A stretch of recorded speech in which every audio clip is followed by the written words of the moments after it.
Hello बच्चों, तो पिछले वीडियो में हम लोगों ने पढ़ा था बेसिक जो कॉन्सेप्ट था लाइट का, उसके बारे में हमने जानकारी प्राप्त कर लिया था। आज हम लोग बात करेंगे कि उससे आगे जो जानकारी है, यानी आपतित किरण, परावर्तित किरण, आपतन बिंदु, अभिलंब, परावर्तक सतह और प्रकाश का जो नियम है उसके बारे में हम लोग पढ़ेंगे आज। तो चलिए बिना देरी के हम लोग देखते हैं इस फिगर की सहायता से उसको समझने का प्रयास। सबसे पहली बात यह है कि कोई भी प्रकाश आएगा तो वो टकराकर लौटेगा। प्रकाश को टकराकर लौटना प्रकाश का परावर्तन कहलाता है। देखिए, जो प्रकाश टकरा के लौटता है ना, तो जिस सतह से टकरा के लौटता है वो कहलाता है परावर्तक सतह। ये देखो, नीचे वाला ये भाग तो पेंट किया हुआ है। ये किसका पेंट होता है? सिल्वर क्लोराइड का। किसका पेंट होता है? सिल्वर क्लोराइड का। तो ये पेंट कर दिए तो इसका बचा भाग कौन है? ऊपर वाला। तो इसी से प्रकाश आएगा और टकरा के लौटेगा। तो इसमें दो तरीके के प्रकाश को टकरा के लौटना। ये प्रकाश इसमें आएगा और टकरा के लौटेगा, तो प्रकाश को किसी सतह से टकरा के लौटना प्रकाश का परावर्तन कहलाता है।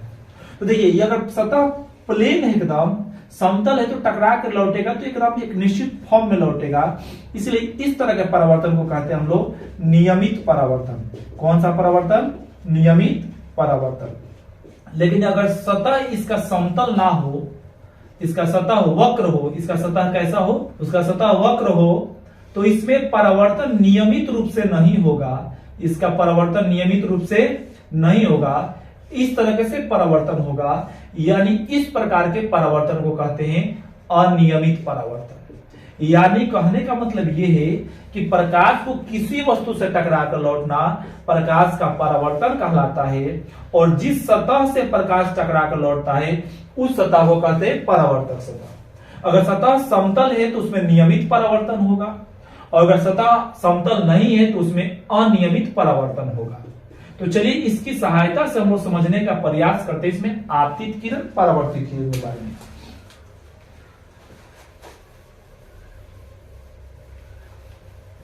सबसे पहली बात कि देखो, प्रकाश जब आएगा किसी सतह पे तभी तो टकरा के लौटेगा। तो किसी सतह पर आने वाली किरण, आ रहा है इसलिए इसका तीर का चिन्ह नीचे की तरफ से, आने वाली किरण को कहते हैं हम लोग कौन किरण?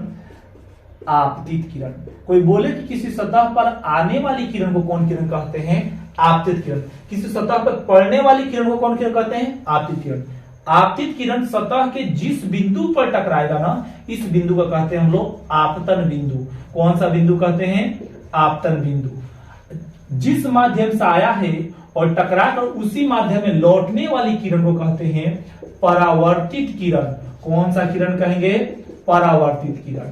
यानी आ रहा है तो तीर का इस तरह का चिन्ह रहेगा और टकरा कर लौटेगा तो ऐसे। यानी आने वाली किसी सतह पर आने वाली किरण को आपतित किरण, और टकरा कर उसी माध्यम में लौटने वाली किरण को परावर्तित किरण। अब एक और बात समझो, किसी सतह पर डाले गए लंब को क्या कहते हैं? अभिलंब कहते हैं। अभिलंब का कोण कितना डिग्री का होता है? तो ये 90 डिग्री का होता है। अब बात यह आता है कि आपतन कोण क्या है, परावर्तन कोण क्या है। तो देखिए, आपतित किरण जो ये है और ये जो अभिलंब है, इसके बीच जो कोण बनता है इसको हम लोग कहते हैं आपतन कोण। और आपतन कोण को डिनोट करते हैं किससे? तो आई से। उसी तरह परावर्तित किरण और अभिलंब के बीच जो कोण बनता है उसको कहते हैं परावर्तन कोण, और इस कोण को हम लोग डिनोट करते हैं किससे? आर से।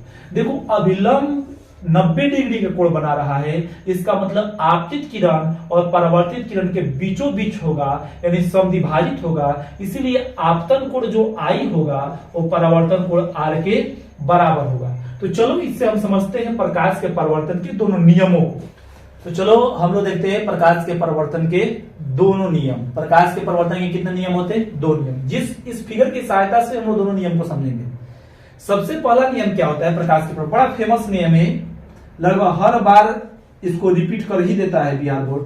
तो सबसे पहला नियम ये है कि आपतित किरण, ये वाला आपतित किरण, परावर्तित किरण ये वाला, तथा आपतन बिंदु ये पॉइंट है, इस पर डाला गया अभिलंब ये वाला, यानी तीनों एक ही तल में होते हैं। तो चलो देख लेते हैं, आपतित किरण, परावर्तित किरण तथा आपतन बिंदु पर डाला गया अभिलंब, तीनों एक तल में यहां है या नहीं है? तो है। तो पहला नियम हमारा सेटिस्फाइड हो गया।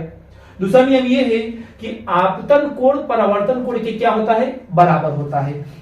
जब ये अभिलंब आपतित किरण और परावर्तित किरण को समद्विभाजित करेगा तो आपतन कोण और परावर्तन कोण आपस में बराबर होंगे। तो यहां पर प्रकाश के परिवर्तन का दूसरा नियम ये है कि आपतन कोण परावर्तन कोण के क्या होता है, बराबर, यानी I इक्वल होता है किसके, R के। तो आज के लिए बस इतना ही। कल हम लोग पढ़ेंगे दर्पण और दर्पण के प्रकार।